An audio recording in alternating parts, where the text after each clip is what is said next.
Hello dear patrons, I'm here in my hotel room in Prague, just having finished the dress rehearsal of tonight's Dvořák concerto with the Czech Radio Orchestra, and while the conductor Alexander Liebreich is supporting my goal of trying to do justice to what Dvořák wrote in his manuscript, it struck me how weird it is that we even have to talk about it.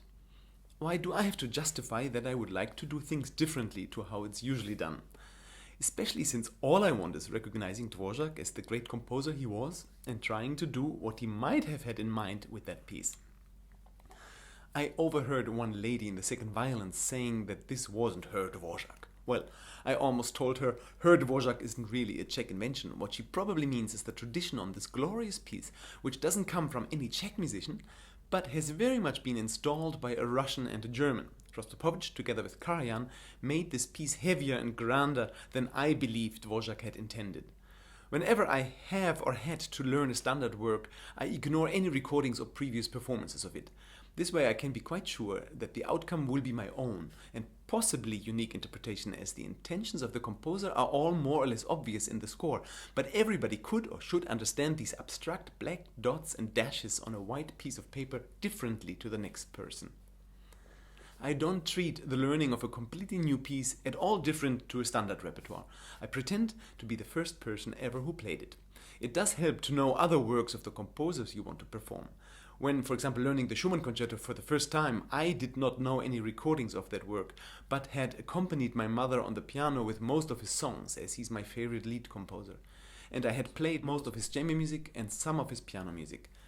But even the not yet standard repertoire concerto of Mieczysław Weinberg, which Rostropovich had premiered, I learned and memorized without knowing any other performance of it, only to be surprised by how differently Rostropovich's interpretation was to mine after I had performed it for the first time.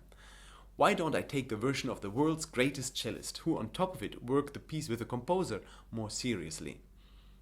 Possibly Weinberg told Rostropovich things which weren't in the score. Wouldn't that be interesting? Maybe. But maybe the incredibly charismatic Rostropovich was so convincing with his interpretation that Weinberg didn't push for what he might have felt and wanted differently when he wrote it down. Or maybe Weinberg didn't even remember the exact feeling. I am far from being a performer like Rostropovich, but when I premiered Brett Dean's Huntington Eulogy for piano and cello together with Stephen Osborne, we tried our very best to do justice to the instructions of the composer, only to find out later that the composer, who was unable to attend the world premiere, did enjoy the recording of it very much, but had something quite different in mind. Would it make any sense for the next cellist to listen to my version of it? Absolutely not, because even if Brett Dean would have worked on the piece with me, he most possibly wouldn't have changed the way I felt the piece. The beauty of music is that there are so many ways to understand and interpret any given phrase or work.